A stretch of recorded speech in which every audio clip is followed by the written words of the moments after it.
everyone, welcome to HR Classroom. My name is Manisha and I have recently cleared UGC NET exam June 2023 in subject Labor Welfare and HRM. So today we are going to have our first class, but before we start, I want to tell you that I have started these free classes for those students who are preparing in the subject Labor Welfare and HRM. These will be free classes and I will cover all the topics unit wise. I am going to share all the tips and tricks that I used during my preparation, and I will share my own notes which I made during my preparation. So let's get started. So we are going to start with the first unit of this subject, which is Principles and Practices of Management. But before we start, let's read a positive thought which is given by Albert Einstein. So what he said? He said, anyone who has never made a mistake never tried anything new. मतलब अगर जीवन में किसी व्यक्ति ने कोई गलती नहीं की, इसका मतलब उसने जीवन में कुछ नया नहीं सीखा. इसलिए हमेशा गलतियों से डरना नहीं है, बल्कि उन गलतियों को सुधार कर हमेशा कुछ नया सीखना है, बिल्कुल इस इरेजर की तरह. So let's get started. So this one is our first slide, which is about management. तो आज सबसे पहले हम जानेंगे मैनेजमेंट के बारे में. हमने बहुत बार ये टर्म सुनी है मैनेजमेंट, लेकिन आज हम इसका मतलब जानने की कोशिश करेंगे. सो मैनेजमेंट होता क्या है? सो चलिए हम मैनेजमेंट की डेफिनेशन को देखते हैं. सो मैनेजमेंट क्या है? Management is a process of planning, organizing, staffing, leading and controlling resource to achieve organization goal. So management एक ऐसा प्रोसेस है जिसमें कि एक मैनेजर चीज़ों को प्लान करता है, ऑर्गेनाइज करता है, स्टाफिंग करता है, गाइडेंस प्रोवाइड कराता है एंड देन कंट्रोलिंग.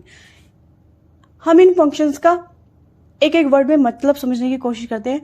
मैं इसके ऊपर पूरी वीडियोस अपलोड करूंगी, बट फिलहाल के लिए अभी हम सिर्फ एक एक वर्ड में इसका मतलब समझने की कोशिश करते हैं. So what do you understand by planning? Planning means deciding in advance what to do and what not to do. यानी पहले से ही तय कर लेना कि हमें क्या करना है और क्या नहीं करना है. Then organising. Organising means dividing the work between the employees. हर एक एम्प्लॉय को ये बता देना एडवांस में ही कि उसे क्या काम करना है, उसका डिपार्टमेंट कौन सा है, कौन सी चीज कहाँ पर प्लेस्ड है. Now what is the meaning of staffing? Staffing का मतलब अच्छे वर्कफोर्स को लेकर आना, अच्छे एम्प्लॉयज को कंपनी में लेके आना. Then leading. Leading means direction provide करना, गाइडेंस प्रोवाइड करना. एंड कंट्रोलिंग मीन्स मैच करके देखना कि जितनी भी हमने परफॉर्मेंस की है, क्या वो हमारी स्टैंडर्ड परफॉर्मेंस से मैच हो रही है. अगर हो रही है देन वेल एंड गुड, अगर नहीं हो रही है then we have to take the corrective action. So management एक ऐसा प्रोसेस है जिसमें कि मैनेजर ये सारे फंक्शंस को परफॉर्म करता है ताकि किसी भी ऑर्गेनाइजेशन के गोल को इफेक्टिवली और इफिशिएंटली अचीव किया जा सके.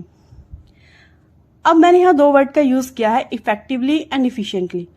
अब आप मुझे कमेंट सेक्शन में बताएंगे what is the difference between effectiveness and efficiency. अब हम नेक्स्ट लाइन को पढ़ते हैं. नेक्स्ट लाइन में क्या लिखा है? Effective management involves coordinating the effort of people, processes and the technology to optimise performance and accomplish desired outcome. Effective management वो मैनेजमेंट होता है जहां पे लोगों के एफर्ट्स को कोऑर्डिनेट किया जा सके. यानी कि लोग, सभी वर्कर्स जितने भी हैं, सभी एक ही ऑब्जेक्टिव की तरफ मूव कर रहे हैं, एक ही ऑब्जेक्टिव को अचीव करने की कोशिश कर रहे हैं. That is coordinating the efforts of people. Process को कोऑर्डिनेट किया जा सके, यानी स्टेप बाय स्टेप हर चीज को फॉलो किया जाए, एक सीक्वेंस ऑर्गेनाइजेशन में होना चाहिए. And technology to optimise performance. हर एक टेक्नोलॉजी का इतने अच्छे से अच्छा यूज होना चाहिए ताकि जो भी डिजायर्ड गोल है वो कंपनी अचीव कर सके. Managers at different levels of an organization are responsible for carrying out these functions in order to ensure that the organization is successful in achieving its objective. हर एक ऑर्गेनाइजेशन में different levels पर managers काम करते हैं, like HR manager, sales manager, finance manager. हर एक manager की responsibility है कि वो सारे फंक्शंस को इतने अच्छे से परफॉर्म करे ताकि ऑर्गेनाइजेशन का जो भी गोल है, जो भी ऑब्जेक्टिव है, वो ऑर्गेनाइजेशन अचीव कर पाए। सो आई होप कि आपको मैनेजमेंट का मतलब पता चला होगा। बट हमने अभी मैनेजमेंट की जब बात की तो हमने यहाँ पे लोगों के बारे में पढ़ा, यहाँ पे पीपल हैं, यहाँ पे प्रोसेस है। तो हम मैनेजमेंट को किस तरह से डिफाइन करेंगे? As actively, as a people, as a group of people, या एज अ प्रोसेस? तो एक बार हम इस चीज को भी देख लेते हैं। जैसे कि हम अपनी नेक्स्ट स्लाइड में देख सकते हैं, management can be define as noun, process and discipline. यानी मैनेजमेंट को हम 3 तरीके से डिफाइन कर सकते हैं। मैनेजमेंट एज अ नाउन, यानी कि मैनेजमेंट जो है वो ग्रुप ऑफ पीपल है, लाइक हमारे managers, HR manager, finance manager, sales manager, marketing manager. तो ये क्या है? Group of people. Management can be define as process. Management एक प्रोसेस है। हमने अभी प्रीवियस स्लाइड में एक डेफिनेशन पढ़ी थी, management is a function of planning, organizing, staffing, directing and controlling. So management एक प्रोसेस भी है। Management can be define as discipline. Management एक डिसिप्लिन, यानी कि मैनेजमेंट एक सब्जेक्ट भी है। Human resource management and marketing management, sales management, finance management. तो मैनेजमेंट को 3 तरीके से डिफाइन किया जा सकता है, as a noun, as a process and as a discipline. So here is the next slide, features of management. So management के बहुत सारे फीचर्स हो सकते हैं, like it is goal oriented, it is universal, it is continuous process, it is multidisciplinary, it is dynamic, it is innovative activity, it is art as well and science and many more. अब हम एक एक करके इनको discuss करेंगे। So first one is it is goal oriented. Management जो है वो गोल ओरिएंटेड प्रोसेस है। हर एक ऑर्गेनाइजेशन के पास अपना कोई ना कोई गोल है।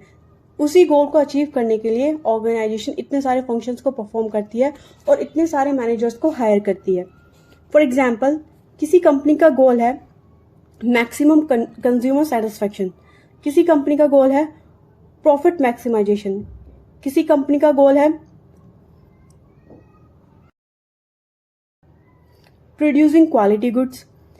सभी ऑर्गेनाइजेशन के अपने अपने गोल हो सकते हैं। Without goal management is nothing. So goal orientation is one of the most important function of management. Second feature is that management is universal. Management कैसा है? Universal है, because हर एक organization, whether it is small or big, हर एक organization में management जरूरी है. Management principles and techniques can be applied across different type of organization, industries and country. हर एक country में, हर एक ऑर्गेनाइजेशन में, हर एक इंडस्ट्रीज में, इवन आपके घर में भी मैनेजमेंट होता है. तो मैनेजमेंट एक कैसी एक्टिविटी है? It is universal activity.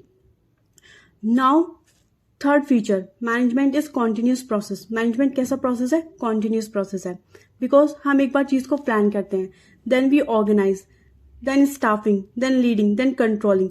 अगर कंट्रोलिंग में हम चीज को मैच कर पाए तब तो ठीक है, बट अगर मैच नहीं कर पाए then again we will plan, then again we will organize, then again we will do staffing, leading, controlling. So it is a continuous process. ये लगातार चलने वाला प्रोसेस है. So here is the fourth feature, management is multi disciplinary. Management कैसा है? Multiple discipline में use होता है. अभी हमने डिसिप्लिन का मतलब जाना था, यानी सब्जेक्ट. सो मैनेजमेंट हम पढ़ रहे हैं HR मैनेजमेंट. ऐसे ही बहुत सारी और सब्जेक्ट्स है जिसमें मैनेजमेंट की जरूरत है, लाइक साइकोलॉजी है, सोशियोलॉजी है, स्टैटिक्स है, फाइनेंस है, मार्केटिंग है. तो हर जगह मैनेजमेंट की जरूरत पड़ती है. तो ये कैसा हुआ? Multi disciplinary. So management is dynamic. Management कैसा है? डायनामिक है, यानी मैनेजमेंट चेंज होता रहता है. कभी भी मैनेजमेंट एक जैसा नहीं मिलेगा आपको कहीं भी. सपोज कंपनी ए है एंड कंपनी बी है. कंपनी ए की सिचुएशन अलग है एंड कंपनी बी की सिचुएशन अलग है. So according to the situation manager has to take the decision. Manager, company A का मैनेजर अपनी सिचुएशन के अकॉर्डिंग डिसीजन लेगा और कंपनी बी का मैनेजर अपनी सिचुएशन के अकॉर्डिंग डिसीजन लेगा. कंपनी ए का मैनेजर अपनी थिंकिंग एबिलिटी के अकॉर्डिंग डिसीजन लेगा, अपनी क्रिएटिविटी के अकॉर्डिंग डिसीजन लेगा, एंड कंपनी बी का मैनेजर अपनी थिंकिंग एबिलिटी और अपनी क्रिएटिविटी के अकॉर्डिंग डिसीजन लेगा. सो मैनेजमेंट कैसा है? डायनेमिक है, हर जगह चेंज होता रहता है. So next feature is principle और रूल्स. मैनेजमेंट क्या करता है? कुछ प्रिंसिपल्स को और कुछ रूल्स को फॉलो करता है. बहुत सारे फिलोसोफर्स द्वारा बहुत सारी थ्योरीज दी गई हैं, like 14 principles of Henry Fayol, scientific theory of F.W. Taylor. इन सब फिलोसोफर्स ने क्या किया है, कुछ गाइडलाइंस प्रोवाइड कराई हैं जिसके द्वारा मैनेजर्स क्या करते हैं, डिसीजन लेते हैं। सो मैनेजमेंट गाइडलाइंस प्रोवाइड कराता है, कुछ रूल्स, कुछ प्रिंसिपल्स को फॉलो करता है। सो नेक्स्ट फीचर है सिचुएशनल इन नेचर। जैसे कि हमने प्रीवियस स्लाइड में पढ़ा, मैनेजमेंट कैसे परफॉर्म करता है, according to the situation. Management को as per the situation perform करना पड़ता है। हम प्लान्स बना के रख सकते हैं, बट वो प्लान्स फ्यूचर में काम आएंगे या नहीं आएंगे वो सिचुएशन पर डिपेंड करता है। According to the situation we have to change our plans. For example, आज हमने प्लान बनाया कि हम 1 लाख रुपए इन फ्यूचर इन्वेस्ट कर देंगे, बट कंपनी पहले ही लॉस में चली गई, हमने वो 1 लाख रुपए पहले ही यूज कर लिए। तो अब हम क्या करेंगे, अब हमें एज पर द सिचुएशन अपने प्लान को चेंज करना होगा, प्लान बी तैयार करना होगा। सो मैनेजमेंट कैसा है, सिचुएशनल है। So management is intangible. Management कैसा है, intangible. Intangible means we can not see it but we can feel it. Management को आप देख नहीं सकते बट आप महसूस कर सकते हो। कैसे, फॉर एग्जाम्पल, आप कंपनी नहीं, आप सपोज किए आपके 2 फ्रेंड है, friend A and friend B. आप फ्रेंड ए के घर गए, आपने देखा फ्रेंड ए का घर सामने से बहुत अच्छा है, आप अंदर गए, देखा टेबल्स कहीं पड़ी हैं, चेयर कहीं पड़ी है, किचन का सामान कहीं पड़ा है, तो आप देख के क्या कहोगे कि घर तो अच्छा है बट यहाँ पे चीज़ें मैनेज नहीं है, यानी चीज़ें ऑर्गेनाइज नहीं है, कुछ चीज़ कहाँ पड़ी है, कुछ चीज़ कहाँ पे पड़ी है। वहीं पे आप फ्रेंड बी के घर गए, आपने देखा घर बहुत अच्छा है, अंदर गए, चीज़ें वेल ऑर्गेनाइज्ड है, वेल प्लान्ड है, तो आप क्या कहोगे कि घर भी बहुत अच्छा है, चीज़ें भी बहुत अच्छे से मैनेज की गई हैं। तो आपने वहाँ पे चीज़ों को, आपने मैनेजमेंट को घूमते फिरते नहीं देखा बट आपने वहाँ पे फील किया कि यहाँ पे चीज़ों को अच्छे से मैनेज किया गया है। Management is both science and art. Management क्या है, साइंस भी है एंड आर्ट भी। How it is science, because management follow some principles और रूल्स। मैनेजमेंट क्या है, कुछ स्ट्रिक्ट गाइडलाइंस को फॉलो करता है, जैसे कि मैंने अभी बताया 14 principles of Henry Fayol, scientific theory of F.W. Taylor. And management is art. How it is art, because it based upon the creativity level of your manager. Manager की creativity जितनी अच्छी होगी उतने ही अच्छे वो डिसीजन ले पाएगा, उतने ही कंपनी ग्रो करेगी। सो मैनेजमेंट साइंस भी है और मैनेजमेंट आर्ट भी है। सो ये थे कुछ फीचर्स। अब हम देख लेते हैं नेक्स्ट स्लाइड में levels of management. So there are 3 levels of management, top level, middle level and lower level, जिसे हम ऑपरेशनल लेवल भी बोलते हैं और फर्स्ट लेवल मैनेजमेंट भी बोलते हैं। सो सबसे पहला लेवल होता है हमारा top level management. Top level management में कौन लोग इंक्लूड होते हैं और इनका क्या काम होता है। सो टॉप लेवल मैनेजमेंट में इंक्लूडेड होते हैं हमारे CEO, COO, CFO, chief executive officer, chief operational officer, chief financial officer. So इनका काम होता है कंपनी के ऑब्जेक्टिव को सेट करना। They are responsible for making major decision. जितने भी लॉन्ग टर्म डिसीजन लिए जाते हैं वो टॉप लेवल मैनेजमेंट द्वारा लिए जाते हैं। And they also ensure organization is running effectively and efficiently. वो इंश्योर करते हैं कि ऑर्गेनाइजेशन जो है इफेक्टिवली और इफिशिएंटली बिजनेस इन्वायरमेंट में रन कर पा रही है। इनके और भी बहुत सारे जो है फंक्शंस होते हैं, like they are responsible for organizing, strategizing and controlling the entire firm. सारी फर्म को ऑर्गेनाइज करना, उनके लिए स्ट्रेटजीज बनाना और कंट्रोल करना, ये भी किसका काम है, टॉप लेवल मैनेजमेंट का।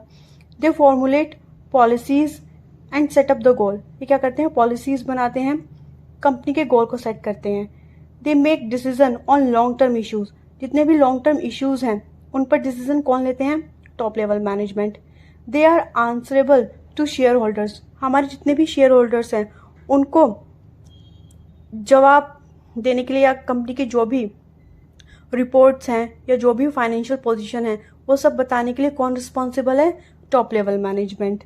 Top level management require conceptual skill, या फिर हम कह सकते हैं administrative skill. Top level management को किस तरह की स्किल्स की जरूरत होती है, एडमिनिस्ट्रेटिव स्किल्स की, या फिर आप कह सकते हैं कंसेप्चुअल स्किल्स की। सो अभी हमने बात की टॉप लेवल मैनेजमेंट के बारे में।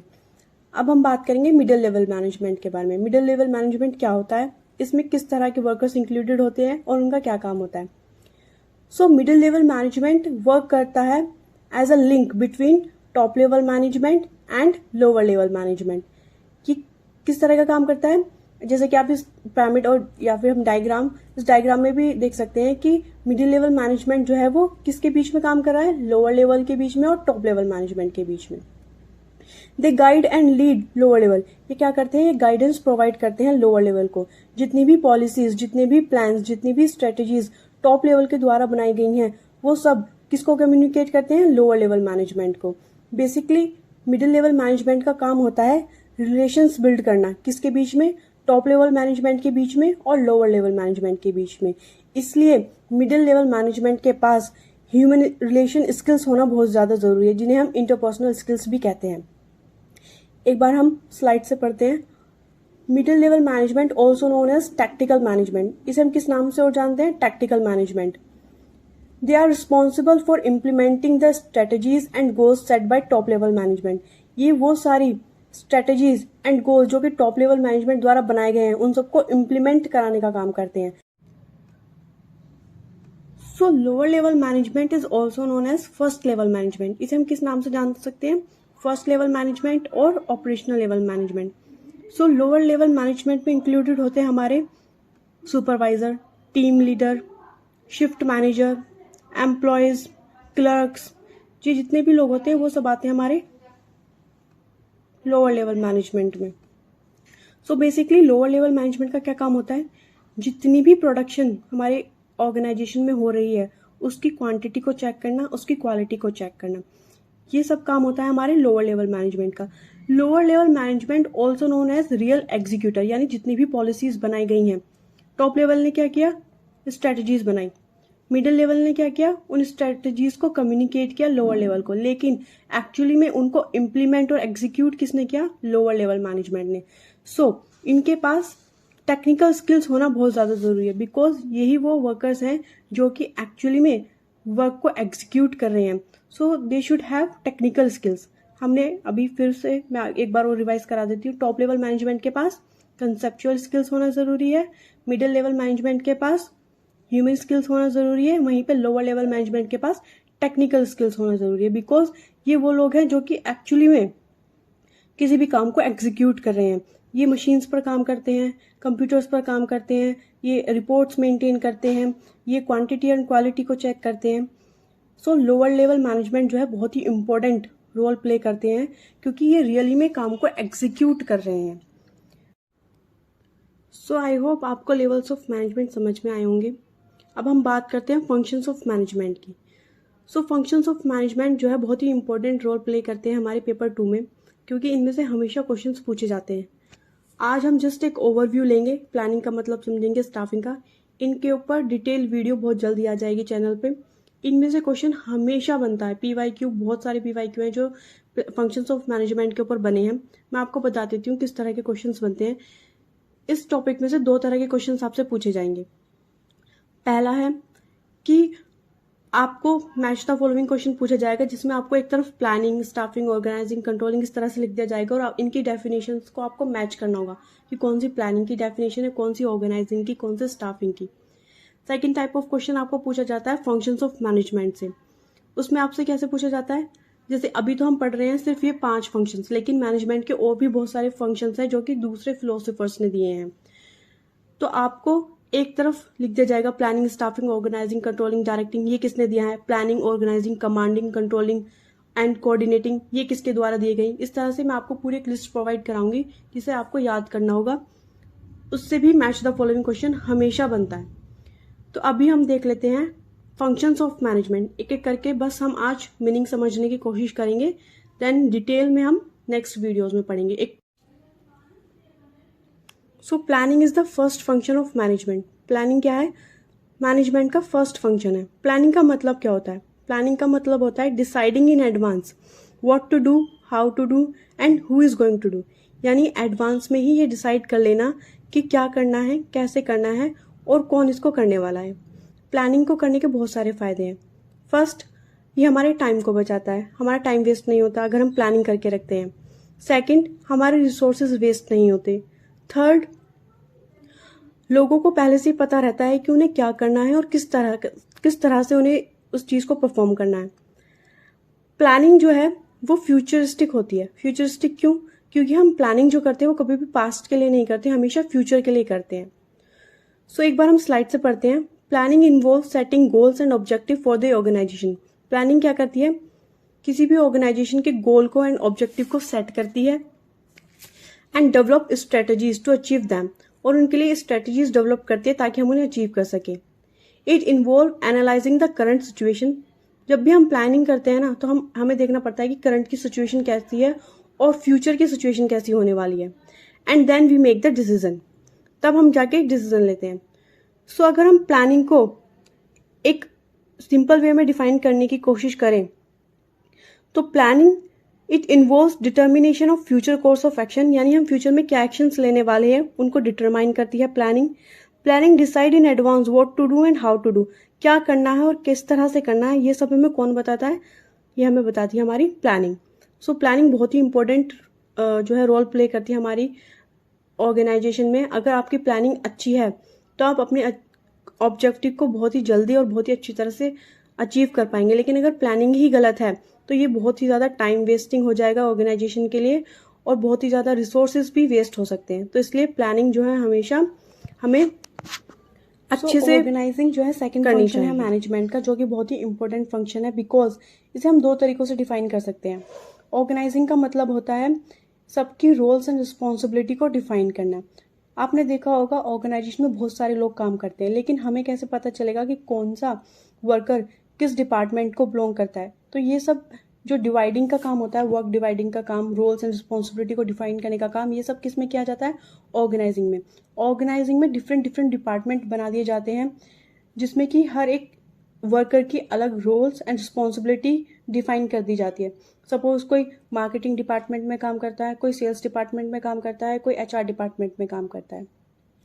ऑर्गेनाइजिंग का एक और काम होता है, वो प्रोवाइड कराती है right thing at the right place at the right time, यानी कि सारी चीज़ें जितनी भी ऑर्गेनाइजेशन में होनी चाहिए वो एक तो राइट प्लेस पे होनी चाहिए, राइट टाइम पे वर्कर्स को प्रोवाइड करा देनी चाहिए, और राइट जगह पर अवेलेबल होनी चाहिए।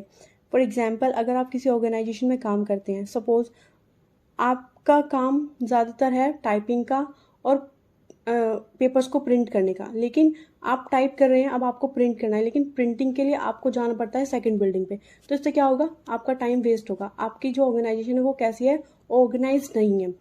तो राइट जगह पर राइट टाइम पर चीज़ें प्रोवाइड कराना, ये भी किसका काम है? ऑर्गेनाइजिंग का।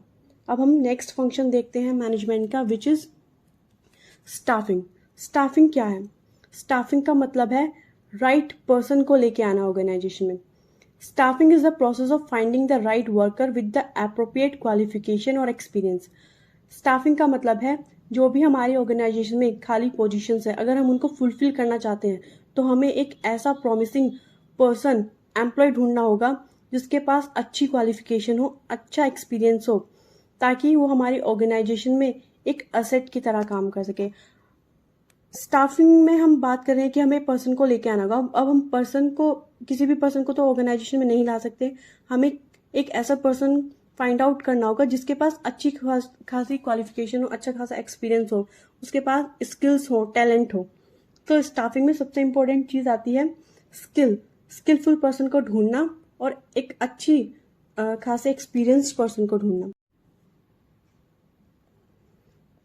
Now next function is leading, which is also known as directing. So directing का मतलब है एम्प्लॉयज़ को गाइडेंस प्रोवाइड कराना। एम्प्लॉयज़ ऑर्गेनाइजेशन में काम करते हैं किसी भी मैनेजर के अंडर, किसी भी लीडर के अंदर, और लीडर का काम होता है उनको इंस्पायर करना, उनको डायरेक्ट करना, उनको गाइडेंस प्रोवाइड करना, ताकि वो अपने ऑब्जेक्टिव से भटके ना, उनको मोटिवेट करना time to time. It involves communicating the vision of the organization, inspire employees to work toward common goal. एक लीडर का काम होता है कि अपने एम्प्लॉयज से टाइमली कम्युनिकेट करे, टाइम टू टाइम कम्युनिकेट करता रहे और उसको मिशन और विजन कंपनी का याद दिलाता रहे, ताकि वो अपने ऑर्गेनाइजेशन के गोल से भटके ना। So leading. Now the last function of management is controlling. Now what is controlling? Controlling का मतलब है मॉनिटर करना। सपोज इसको हम एक एग्जांपल से समझते हैं। हमारी ऑर्गेनाइजेशन ने प्लानिंग स्टार्ट की थी कि हमें 1000 यूनिट्स बनानी है, यानी 1000 हमें कोई भी प्रोडक्ट बनाना है जिसकी 1000 यूनिट बनानी है। सपोज करिए हमें 1000 पेंसिल्स बनानी है।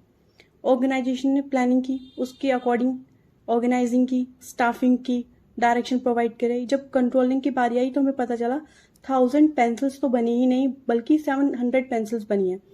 अब ये जो गैप आया है 1700 यानी 300 पेंसिल्स क्यों नहीं बन पाई, इसको चेक करने के लिए हमने क्या की, कंट्रोलिंग। हमने मॉनिटर किया, पूरे प्रोसेस को मॉनिटर किया। हमारा जो भी ऑब्जेक्टिव था वो क्यों अचीव नहीं हो पाया, इसको जानने के लिए हम करते हैं कंट्रोलिंग।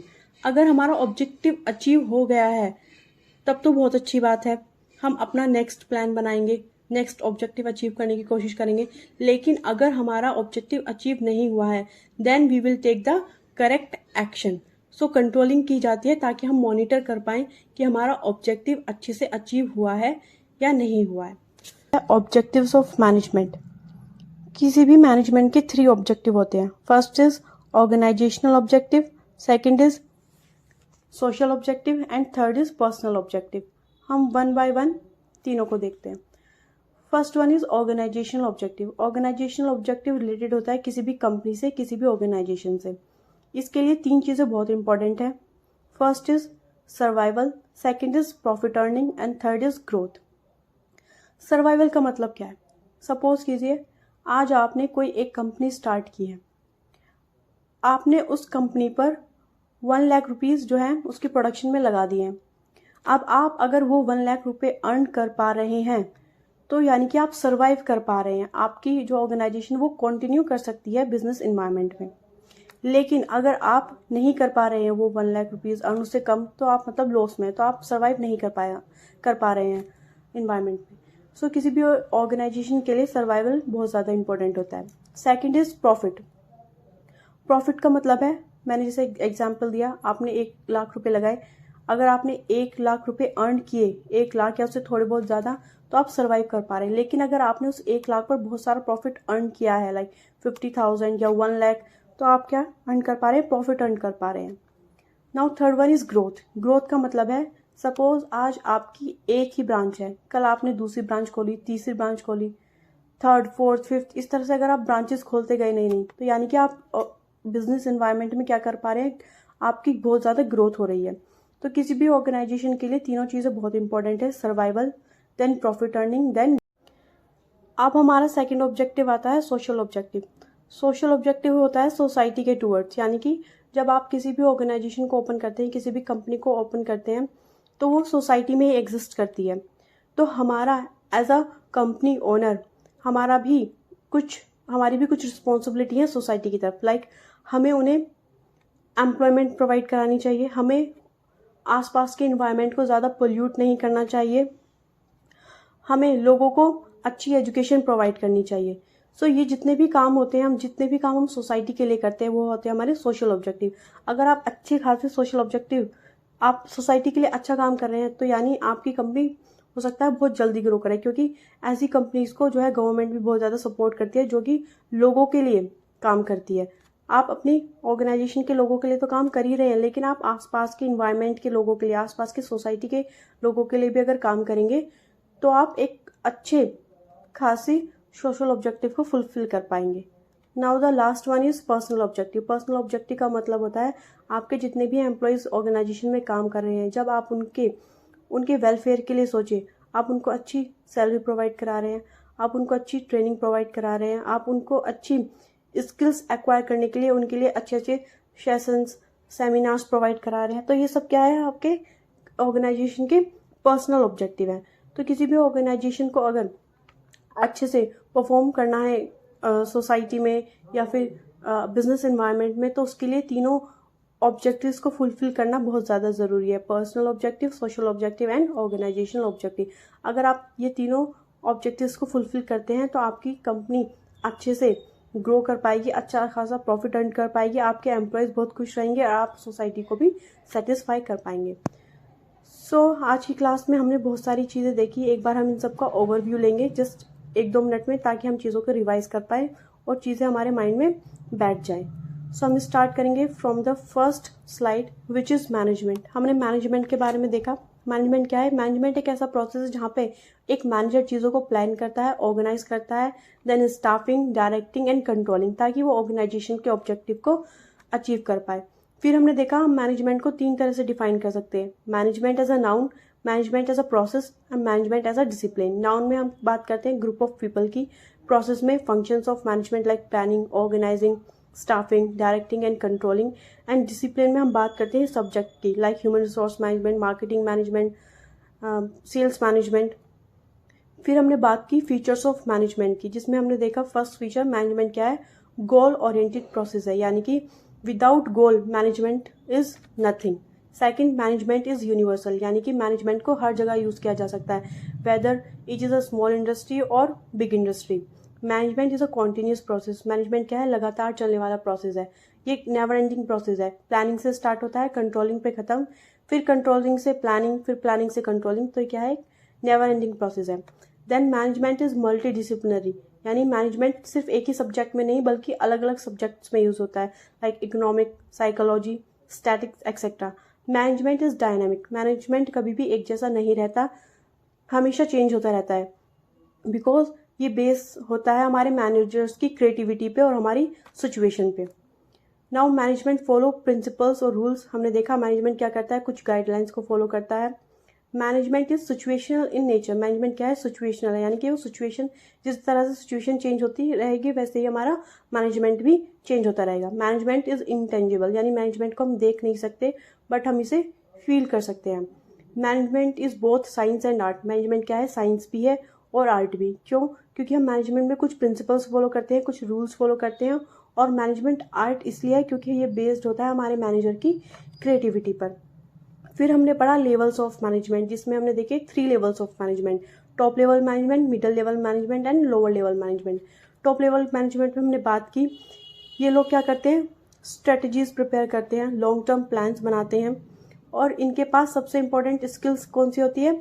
वो होती है इनके पास एडमिनिस्ट्रेटिव स्किल्स एंड जिसे हम बोलते हैं कंसेप्चुअल स्किल्स। तो ये क्वेश्चन पेपर में पूछा जाता है। Second one is middle level management. Middle level management के पास कौन सी स्किल होनी जरूरी है? ह्यूमन स्किल और जिसे हम कहते हैं इंटरपर्सनल स्किल, राइट। थर्ड हमने देखा लोअर लेवल मैनेजमेंट। इनके पास सबसे इंपॉर्टेंट स्किल क्या होती है? Technical skill, and they are the real executor of the work. उसके बाद हमने देखे फंक्शंस ऑफ मैनेजमेंट, जिसमें हमने पढ़ा planning, organizing, staffing, directing and controlling. Planning में हमने समझा हमें चीज़ों को एडवांस में डिसाइड करना पड़ता है। ऑर्गेनाइजिंग में हमने देखा हमने सभी की रोल्स एंड रिस्पॉन्सिबिलिटी को डिवाइड किया, उन्हें डिफाइन किया, कौन सी चीज़ कहाँ पे प्लेस करनी है, ये भी हमने कहाँ पढ़ा? ऑर्गेनाइजिंग में। देन हमने पढ़ा स्टाफिंग। स्टाफिंग का मतलब होता है सही वर्कर को, सही एम्प्लॉय को या सही पर्सन को ऑर्गेनाइजेशन में लेके आना, ताकि हम ऑर्गेनाइजेशन में अच्छे एम्प्लॉयज़ को अपनी वैकेंट जॉब पोजीशन पर रख सकें। देन हमने पढ़ा लीडिंग, विच इज़ डायरेक्टिंग, यानी हमें लोगों को डायरेक्ट करना है, उन्हें गाइड करना है, उन्हें मोटिवेट करना है, ताकि वो अपने ऑर्गेनाइजेशन के गोल से भटके ना। देन हमने पढ़ा कंट्रोलिंग। कंट्रोलिंग का मतलब मॉनिटर करना है, यानी कि अगर हमारे ऑर्गेनाइजेशन का ऑब्जेक्टिव अचीव हो गया है तब तो हम दूसरी प्लानिंग करेंगे, बट अगर नहीं हुआ है तो क्यों नहीं हुआ है, उसके लिए करेक्टिव एक्शन लेना हम किस में करते हैं? कंट्रोलिंग में।